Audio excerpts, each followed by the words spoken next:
Hi friends, math science world में आपका स्वागत। आज के वीडियो में हम देखेंगे समान विज्ञान यानी जनरल साइंस से टोटल 25 प्रश्न को, जो कि बहुत ही वीवीआई प्रश्न है।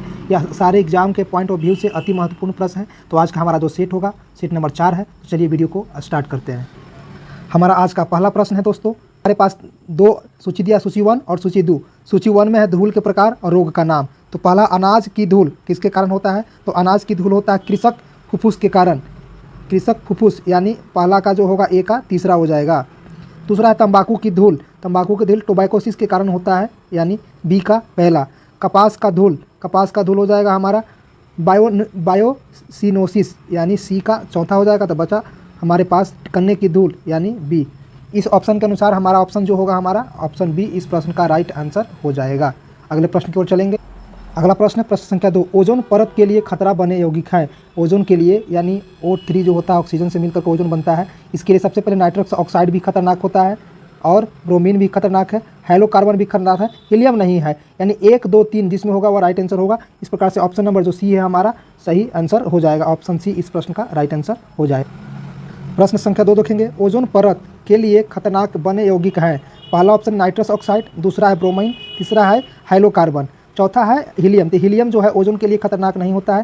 तो हमारे ऑप्शन के अनुसार ऑप्शन नंबर 1, 2, 3 जो होगा राइट आंसर होगा। इस प्रकार से ऑप्शन सी जो होगा हमारा सही आंसर हो जाएगा।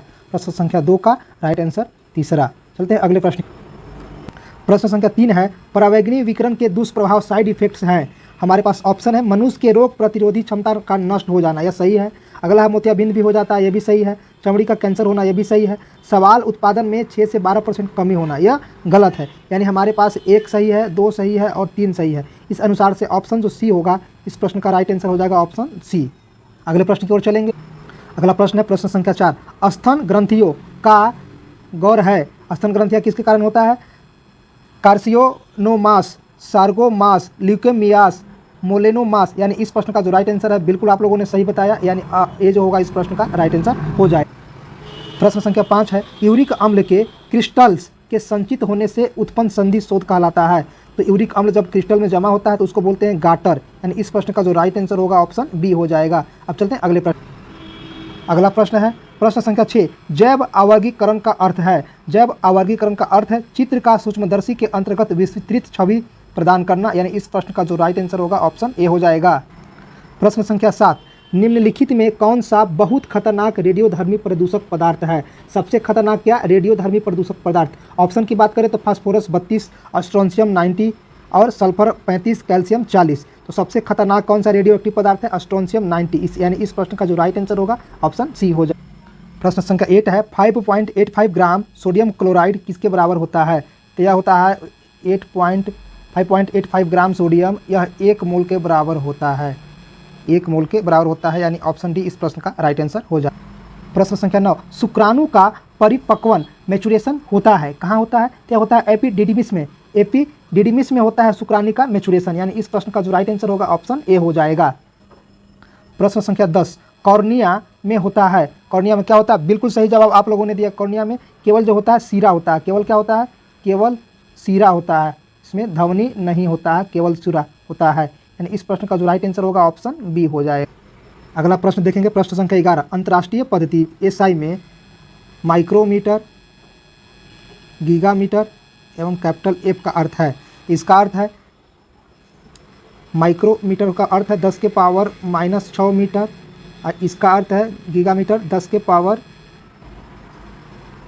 गीगामीटर का मतलब होता है 10 के पावर +9 मीटर, और FM फर्मी मीटर का मतलब होता है 10 के पावर -15 मीटर। यानी इस अनुसार से हमारा ऑप्शन बी है इस प्रश्न का राइट आंसर होगा। 10 के पावर -6, 10 के पावर +9 और 10 के पावर -15 है। ठीक है दोस्तों, 11 कंप्लीट हो गया। अब चलेंगे प्रश्न संख्या 12। प्रश्न संख्या 12, सही कथन को छांटना है। चाल एवं वेग दोनों में दिशा एवं परिमाण होते हैं। चाल में सिर्फ क्या होता है? परिमाण होता है। वेग में क्या होता है? परिमाण भी है और दिशा भी है, लेकिन यहाँ पे दोनों दिया हुआ गलत है। चाल में केवल परिमाण होता है, सही है। वेग में परिमाण और दिशा दोनों होता है, यह सही है। अगला देखेंगे, चाल धनात्मक होता है, ऋणात्मक होता है, शून्य होता है। चाल हमेशा धनात्मक होता है, यह गलत है। वेग के परिमाण को चाल कहते हैं, यह भी गलत है। यानी सही ऑप्शन के अनुसार छाटे तो ऑप्शन बी हमारा इस प्रश्न का राइट आंसर हो जाए। अगला प्रश्न है, यदि किसी पिंड का संवेग n गुणा कर दिया जाए तो उसकी गतिज ऊर्जा हो जाएगी। ऑप्शन हमारे पास दिया हुआ है। ऑप्शन क्या है? n गुनी 2n गुनी रूट n गुनी n स्क्वायर गुनी। तो देखिए दोस्तों, हम लोग जानते हैं कि संवेग बराबर जो होता है, संवेग को p से सूचित करते हैं, p बराबर होता है mv। और उसी प्रकार गतिज ऊर्जा होता है काइनेटिक एनर्जी ke बराबर 1/2 mv स्क्वायर होता है। इसको और अच्छा से लिखिए तो 1/2 और नीचे जो है mv स्क्वायर, नीचे हम m से गुना कर दे रहे हैं। इसको बैलेंस करने के लिए ऊपर भी करेंगे, तो क्या इसको लिख सकते हैं 1/2 और m स्क्वायर v स्क्वायर लिख सकते हैं और अपॉन में m लिख सकते हैं। आगे बढ़ेंगे तो 1/2 इसको लिख सकते हैं m v का होल स्क्वायर अपॉन में m। यह हमारा क्या आया, काइनेटिक एनर्जी। तो यहाँ हमारा है गतिज ऊर्जा काइनेटिक एनर्जी बराबर 1/2। और हम लोग क्या जान रहे थे कि एम भी बराबर था p, यानी p का स्क्वायर बटा का m। तो हमारे पास क्या था कि संवेग जो था, संवेग किसको बोल रहे थे, p को, p n गुना होगा। लेकिन फार्मूला में जैसे ही हमने देखा कि p m गुना हो रहा है तो काइनेटिक एनर्जी ऑटोमेटिक p का स्क्वायर हो जा रहा है। तो यदि p n है तो p स्क्वायर करेंगे तो n स्क्वायर गुना हो जाएगा, n स्क्वायर गुना। इस प्रश्न का राइट आंसर ऑप्शन डी हो जाएगा। प्रश्न संख्या 14, जल की सतह पर सुई तैरती है, इसका कारण है। तो जल की सतह पर ऑप्शन हमारे पास है पृष्ठ तनाव, सुई का भारी में कम, सुई का छोटा आकार, सुई जल सतह पर कम दबाव डालना। तो पृष्ठ तनाव के कारण ही सुई जो है तैरता है, यानी इस प्रश्न का जो राइट आंसर होगा ऑप्शन ए हो जाएगा। प्रश्न संख्या 15, CMOS होता है, यानी CMOS एक चिप का नाम है। कैसा चिप है, तो वह बैटरी चालित मेमोरी चिप, बैटरी से चलने वाला एक मेमोरी चिप है, यानी 15 का ऑप्शन ए हो जाएगा। अब चलते हैं अगले प्रश्न की ओर।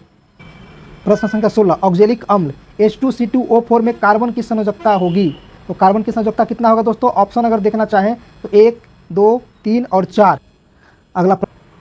अगला प्रश्न है ऑक्जेलिक अम्ल H2C2O4 में कार्बन की संयोजकता है, यानी हमारे पास दिया हुआ 8O2C2O4 में हमें कार्बन की क्या निकालना है, संयोजकता निकालना है। तो दोस्तों अगर इसको हम सजाएं तो देखिए क्या बताएं, कार्बन का जो परमाणु 4 को कम होता है इस तरीक़ा से, यानी एक कार्बन जो है ऑक्सीजन के साथ डबल बॉन्ड के साथ जुड़ा होता है प्रत्येक कार्बन, और एक सिंगल बॉन्ड के साथ हाइड्रोजन जुटा होता है। इस प्रकार से संयोजकता निकालना है किसकी, कार्बन की। तो हम कार्बन के चारों ओर देखेंगे कि प्रत्येक कार्बन कितना बंधन बनाता है। तो प्रत्येक कार्बन 3 बंधन बना रहा है, एक है पहला बंधन, या दूसरा बंधन और एक तीसरा बंधन। इसी प्रकार इस कार्बन के लिए भी पहला बंधन, दूसरा या तीसरा, यानी यहाँ पे प्रत्येक कार्बन जो है 3 बंध बना रहे हैं, इसलिए कार्बन की जो संयोजकता होगी 3 होगी। इस प्रश्न का जो राइट आंसर होगा ऑप्शन सी। अगला प्रश्न 17, कपड़ा धोने का साबुन क्या है। हमारे पास ऑप्शन दिया है प्राकृतिक रूप से पाए जाने वाले उच्चतर वसा अम्ल, यानी जिसको फैटी अम्ल बोलते हैं, से बने सोडियम लवण का मिश्रण होता है, सोडियम कार्बोनेट से बना होता है, सोडियम क्लोराइड से बना होता है, संश्लेषित सल्फोनिक अम्लों से सोडियम लवणों का निर्माण होता है। तो इस प्रश्न का जो राइट आंसर होगा, जो कपड़ा धोने का साबुन होता है वो फैटी अम्ल से बने सोडियम का लवण होता है, यानी प्रश्न संख्या 17 का option A is right answer. प्रश्न संख्या 18 है, एक पहाड़ी से 100 मीटर दूर ध्वनि उत्पन्न होती है तथा 3/5 सेकंड के पश्चात प्रतिध्वनि सुनाई देती है, तो ध्वनि की चाल है। तो देखिए हमारे पास क्या क्या दिया हुआ है, ध्वनि की डिस्टेंस दिया हुआ है, दूरी कितना है, हमारे पास दूरी जो है 100 मीटर है, दूरी कितना है, डिस्टेंस जो है 100 मीटर है, टाइम कितना लग रहा है दोस्तों, प्रतिध्वनि सुनाई देने के 3/5 सेकेंड। हमें क्या निकालना है, ध्वनि की चाल, ध्वनि की चाल निकालनी है। तो चाल बराबर फार्मूला होता है दूरी अपॉन का समय। दूरी कितना था 100, अपॉन का समय कितना हो जाएगा, समय बात करें तो 3/5 सेकेंड, या इसको हल करेंगे तो 100 गुना 5 अब बटा में 3 आएगा, या 500/3। इसको हल करें तो 333.33 आ जाएगा मीटर पर सेकेंड। इस अनुसार से ऑप्शन ए जो होगा हमारा राइट आंसर हो जाएगा। प्रश्न संख्या 19, हीमोग्लोबिन का ऑक्सीजन विखंडन चक्र यानी वक्र कैसा होता है। बहुत ही VVI क्वेश्चन है दोस्तों। हाइपर एओलिक होता है, लीनियर होता है, सिग्माइड होता है, स्टेशनरी होता है। तो हीमोग्लोबिन का जो ऑक्सीजन विखंडन होता है वह होता है सिग्मा आकार का होता है, इस तरीका का, यानी ऑप्शन जो सी होगा प्रश्न संख्या 19 का ऑप्शन सी हो।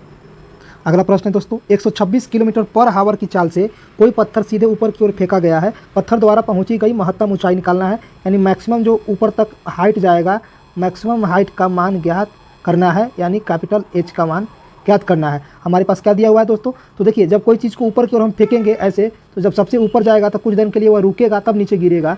तो पहले रुकेगा, यानी ऊपर में उसका जो वैल्यू होगा किसका, चाल का अंतिम वेग जिसको भी से सूचित करते हैं वह कितना होगा, 0 हो जाएगा। यह होगा अंतिम वेग, अंतिम वेग कितना हो जाएगा, 0 हो जाएगा।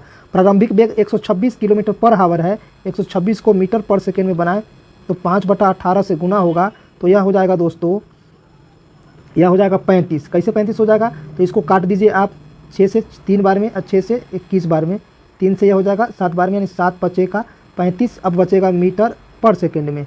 हम लोग जानते हैं कि फार्मूला होता है न्यूटन के गति के नियम से v² बराबर u² प्लस 2as, जहाँ v अंतिम वेग, u प्रारंभिक वेग, एस का मतलब विस्थापन या हाइट। तो यहाँ v की जगह पर 0 आ गया, u की जगह पर 35 आ गया दोस्तों। और हम लोग ऊपर क्यों लगाएंगे तो माइनस हो जाएगा a का मान जनरली कुछ नहीं दिया है तो 9.8 रखेंगे। गुना में क्या रहेगा, गुना में दोस्तों रहेगा s।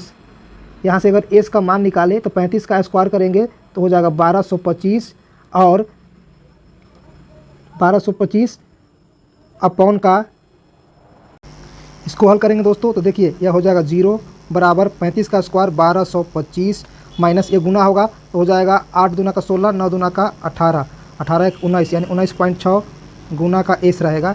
यहाँ से एस बराबर निकालेंगे तो 1225, अब भागा हो जाएगा 19.6। ये दोस्तों कटेगा तो हमारे पास आएगा 62.5, 62.5 आएगा दोस्तों, जो कि यहाँ कहीं ऑप्शन में नहीं है। दोस्तों ये आंसर कैसे आएगा, तो यहाँ पे ए का जो मान है ना, ए बोलिए या तो जी बोलिए, ए का मान जो है 10 लिया गया है, 10 मीटर पर सेकंड लिया गया है। यानी यहाँ 9.8 की जगह पर अगर हम जैसे ही क्या रख दे, यहाँ से देखिए बनाते हैं 0 बराबर 35 का स्क्वायर माइनस 2 गुना का 10 और गुना का एस, ये हल होगा 0। 35 का स्क्वायर हो जाएगा दोस्तों 1225 और 10 दूना का 20 एस, एस का वैल्यू निकालेंगे तो 1225 अपॉन का 20 61.25, यह हो जाएगा मीटर। यानी यहाँ से जो जी या ए बोलिए का मान रखा है वह 10 रखा है दोस्तों। इस प्रकार से ऑप्शन बी हमारा सही हो जाएगा।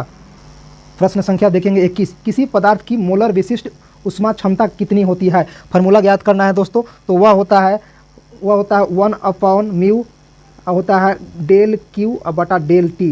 यानी इस प्रकार से जो ऑप्शन बी है हमारा राइट आंसर हो जाएगा। प्रश्न संख्या 22, निम्न में कौन सा एक जैव उर्वरक है। बायो फर्टिलाइजर्स है, एनपीके का मिश्रण, यह गलत है। फार्म यार्ड खाद में राइबोजोबियम, यह देखिए दोस्तों 22 का जो सही है, फार्म यार्ड खाद में राइजोबियम यह भी गलत है। हरी खाद यह भी गलत है। लेग्यूम की मूलों में राइजोबियम यह सही आंसर है। यानी इस प्रश्न का जो राइट आंसर होगा ऑप्शन बी हो जाए। प्रश्न संख्या 23, विश्व स्वास्थ्य संगठन के अनुसार पेयजल 0 से लेकर के 60 प्रति लीटर कैल्शियम कार्बोनेट में जो मिलीग्राम होता है वह होता है 60 होता है दोस्तों। यानी इस प्रश्न का जो राइट आंसर होगा ऑप्शन सी हो जाएगा। प्रश्न संख्या 24, सुमिलित करना है, सूची 1 और सूची 2 के सुमिलित करना है। गोबर गैस का फार्मूला क्या होता है दोस्तों, तो गोबर गैस का होता है CH4। कोल गैस होता है, कोल गैस का हो जाएगा CO plus, coal gas H2 plus CH4 plus carbon dioxide. और produce gas CO plus N2, water gas CO plus H2। यानी इस प्रश्न का जो राइट आंसर होगा 24 का ऑप्शन ए हो जाएगा। ऑप्शन ए इस प्रश्न का राइट आंसर हो। प्रश्न संख्या 25, बेसिक कंप्यूटर भाषा है, बेसिक कौन सी पीढ़ी का है, तो बेसिक जो है दोस्तों या 4th पीढ़ी का है, 4th श्रेणी का। यानी इस प्रश्न का जो राइट आंसर होगा ऑप्शन डी हो जाएगा। तो दोस्तों आज के प्रश्न में हमने बहुत ही VVI प्रश्न साइंस से रिलेटेड देखे, जिसके प्रश्नों की संख्या थी 25। दोस्तों मिलते हैं अगले सेशन में।